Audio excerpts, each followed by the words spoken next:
Alright, so this is my Diabolos, the Nether Tyrant OTK deck. The main concept of this deck is to mill your deck, mill a whole bunch of monsters to the graveyard. There's no spells in this deck, it's just straight monsters. So you have a 40 card monster main deck, and you're just going to be milling yourself using some monsters effects. The main mill effects is Car Soldier Club. Costs 1 darkness, 1 of any color to cast it. When it enters the battlefield, as in like when it's normal summon, you reveal the top 4 card of your main deck.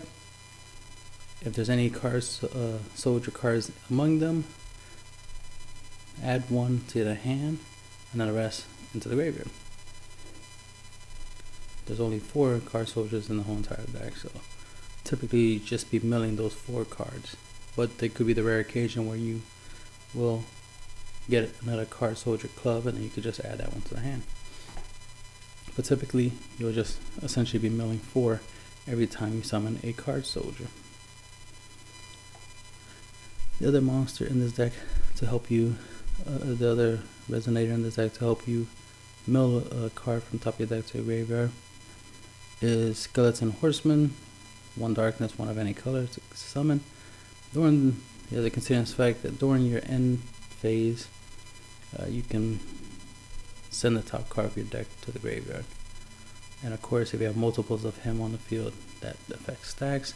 He also has the break effect, where if he's in your life break zone area and you break him, then you could put this card into the field. So that's pretty nice. So you could just automatically start getting your mills alright, because he'll be on the field and your turn, mill a card. Another card for milling, but it requires you to attack, is Familiar of Hades. 1 darkness, 2 of anything. Continuous effect: when this card attacks, put top card of your main deck to the graveyard. And he has the life break effect: put this card into your field. So those are your main mill cards. For recovery as well as defense, we have Deadman Prince. 1 darkness, 2 of anything. He has an enter effect, which is put target resident from your graveyard into your hand. Typical thing to do is summon him and then add another copy of him from the graveyard to your hand.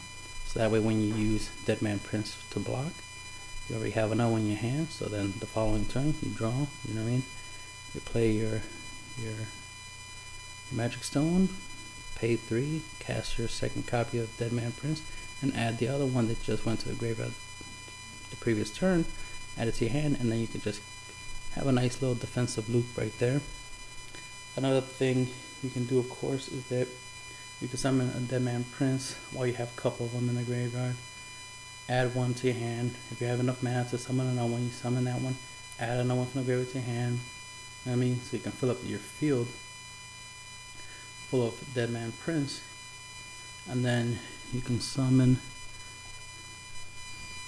especially if you can afford to summon Deadman Prince while you already have 2 on the field, and then he gives you back from the graveyard a Pumpkin Witch, and then you summon the Pumpkin Witch. Now you have 4 monsters on the field, and they all have swiftness, which means they can attack in the same turn they were summoned, and they have flying. So you have 4 monsters with flying. If your opponent has no monsters with flying, so they can't block your attacks, you'll go through and deal a lot of damage. So that's something you definitely can do. Another thing you can do with Deadman Prince, of course, is to get back your card soldiers. So that way you can summon them again and mill 4 cards. Summon them again, mill 4 cards. You get the idea. You want to send at least half your deck to the grave, which would be roughly what, 20 cards, right? You want to definitely get some of these big boys in the graveyard. Dragon Zombie, the Necro Dragon. 1 darkness, 3 of anything. He has 1200 attack power, 1000 defense. Continuous effect: when this card battles, destroy it at the end of the turn. It's okay because you're just going to attack, and this is definitely going to help you to OTK. So you want to get at least, not at least, well, the minimum is 4 or more monsters with 1000 attack plus on the field, right? He has a break effect: put this card into your field. I love that. Big powerful 1200.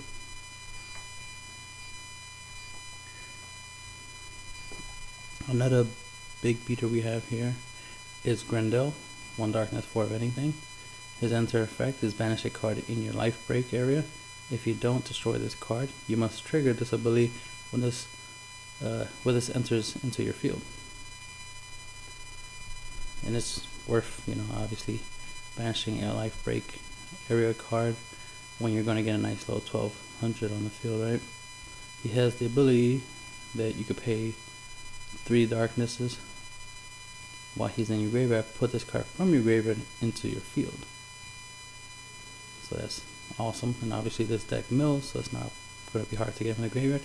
And if you can afford 6 mana, you can bring 2 copies of them from the graveyard onto the field, and right there you have 2,400 points of damage, right there, ready to roll, ready to do what it do. And if you have 9 mana, you can get 2 Grindles on the field. You can summon Pumpkin Witch, and right there, you got 24 plus 3, 2,700 points of damage, in a single turn. And they all have flying and they all have swiftness, so they can all attack in the same turn. And with flying, it'll be hard for your opponent to block.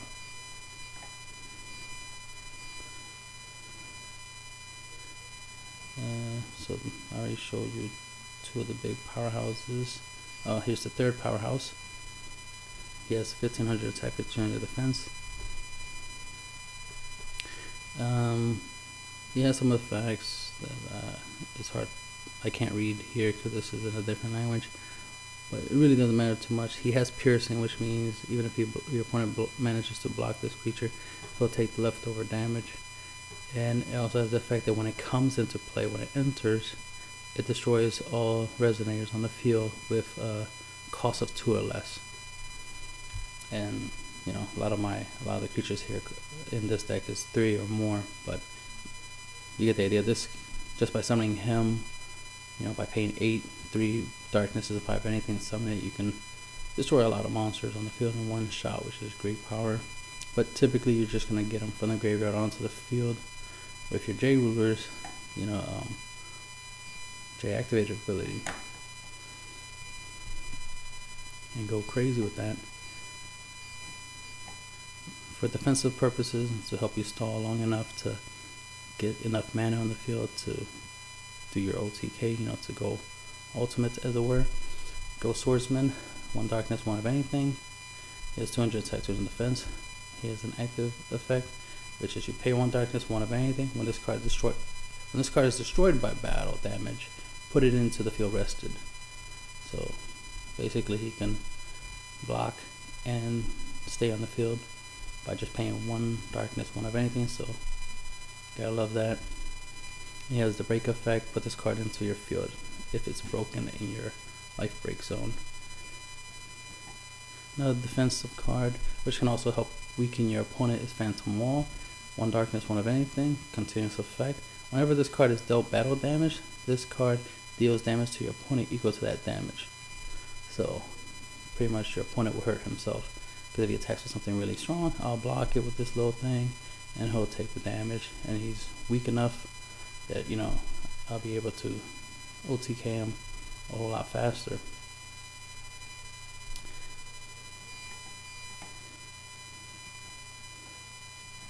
And those are all the creatures for the mana. For the magic stones, 4 copies of Grus Ballista, the Sealing Stone. That's a special magic stone, true magic stone, which means I can only control 1 of these on the field at any given time. If I have more than 1, I have to banish them. So Active effect, tap, produce one darkness. One darkness mana, basically. One dark. Well, what's the proper term? But you get the idea.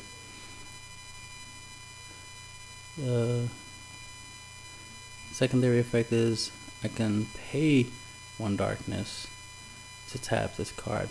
Target J resonator gains plus 0 negative 200 until end of turn. So this is a good way of weakening your opponent's J ruler. Well, a J ruler or resonator, because it's J resonator, which means I could target a J ruler or a resonator. That's what I'm trying to say. So this can be used on a J ruler, but typically use it on a regular resonator. It's a good way of killing something small and weak. Obviously, let's say my opponent has a phantom wall of his own on the field. I can use this special magic stone to reduce the defense of this creature to 0, and it'll die by game mechanics. This also has of course has a continuous effect. If I control 2 or more true magic stones with the same name, banish all but one of those. So like in Magic, that's essentially the legendary rule. And then 16 copies of Darkness Magic Stone, which is the basic stone. Tap, produce 1 darkness mana energy, I guess. If I can cast my cards. Now onto the ruler. The ruler's J activated ability, the ability to flip it over so you can get to its J ruler side, is you pay 5 of any color, discard 3 cards from your hand, and then he'll flip over. Once he flips over, he's flying, he'll be a creature, or he'll be a J ruler. He'll come into play, he'll enter the field. His effect will kick in, which is destroy all monsters. All resonators. Since he's a J ruler, he doesn't destroy himself, he destroys everything else that's a resonator. Then you put 3 monsters in your graveyard onto your field, which is great. Obviously, you'll target all your big ones, your 1200, your 1500, you'll target them and bring them back onto the field. So you can get 3 big monsters on the field. He has a secondary effect, which is activate, pay 1 darkness, 2 of anything. Banish 2 monsters on your field to put a resonator in your graveyard onto the field, and it can attack this turn. So you can banish 2 creature resonators you have on your side field, like let's say 2 little weak ones, and then you can bring back 1 big strong one, and it can attack that turn. This effect of bringing a monster back from the graveyard onto the field, bringing a resonator from the graveyard onto the field, won't activate enter effects. Enter effects only apply when you're actually summoning the monster from your hand. So enter effects only apply at that time. So hopefully they change that, because I don't like that idea. I just like the idea anytime they come onto the field they get their effects, which is amazing. But oh well. Now back to the ruler side. The ruler's secondary effect is active, pay 4 of any color, put a resonator in your graveyard onto the field. It can attack this turn. At the end of this turn, remove it from the game if it's on the field or in the graveyard. So if you manage to bounce it to your hand or send it back to your deck, then it won't get banished. It won't get removed from play. But if it's on the field or it's in the graveyard, let's say you sacrificed it for a card effect or something, or it died because you attacked with it and somebody blocked and it died, you still have to banish it afterwards. But it's good if you just need to bring something back for 1 final attack, right?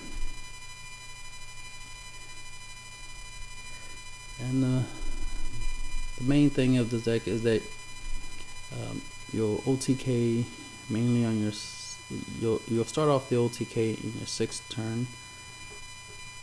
but you'll go off on your 7th turn, because you're setting up so something you really want to get in your hand is card soldiers, because on your 2nd turn you'll be able to cast 1, and that's 4 cards off the top of your deck to the grave.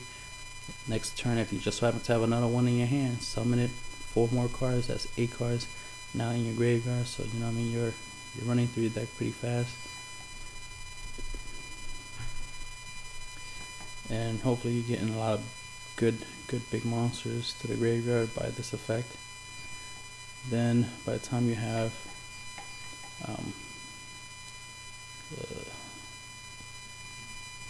your 6th mana, because on your 6th turn, instead of putting down your 6th magic stone, you're going to J activate instead, because you have to choose between playing a magic stone or J activating. Can't do both, you gotta do one or the other. So that's why on your 6th turn you'll choose to not play a stone and J activate, because right there you have 5 stones already,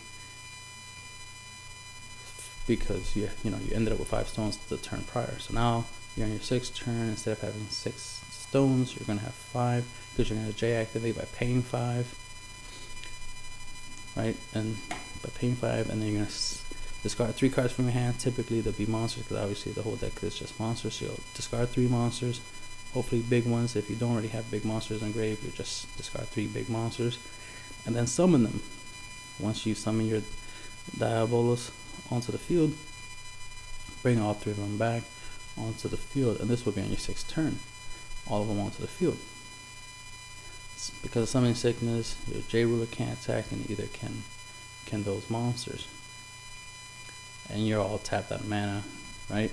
So then you end your turn, it's your opponent's turn. Oh yeah, of course, because your J ruler came into play, all other resonators are destroyed before those 3 monsters hit the field, so your opponent won't have any monsters on the field to play with, to attack you and whatnot. So you don't have to worry about that.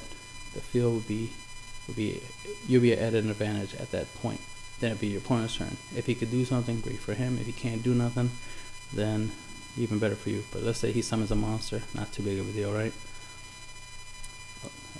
If it doesn't have flying, not that big of a deal, but typically won't be a big deal anyway, because then it'll be your turn. So now you're on your 7th turn. This time you'll actually play a magic stone, so now you have 6 magic stones.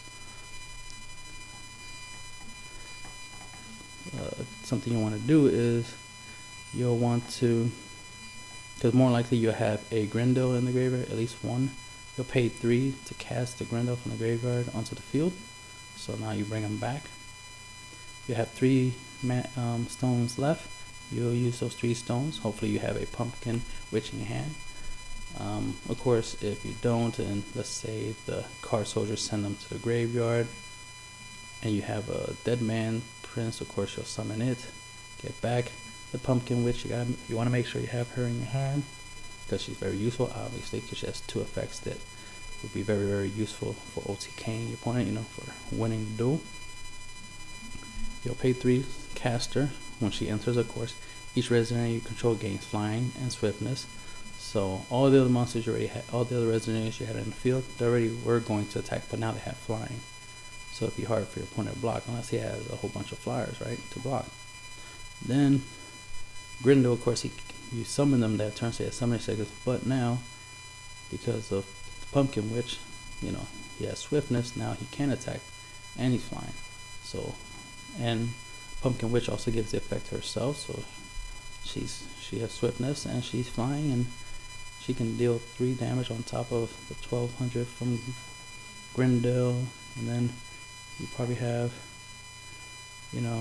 Yogosov on the field, maybe even 3 copies of them on the field, and you can see that's a lot of damage, because 3 Yogosov on the field, that right there is 4,500 points of damage, and we play with 4,000, so obviously your opponents would get OTK'd, which is the point. This is an OTK deck, and that's the end of the video.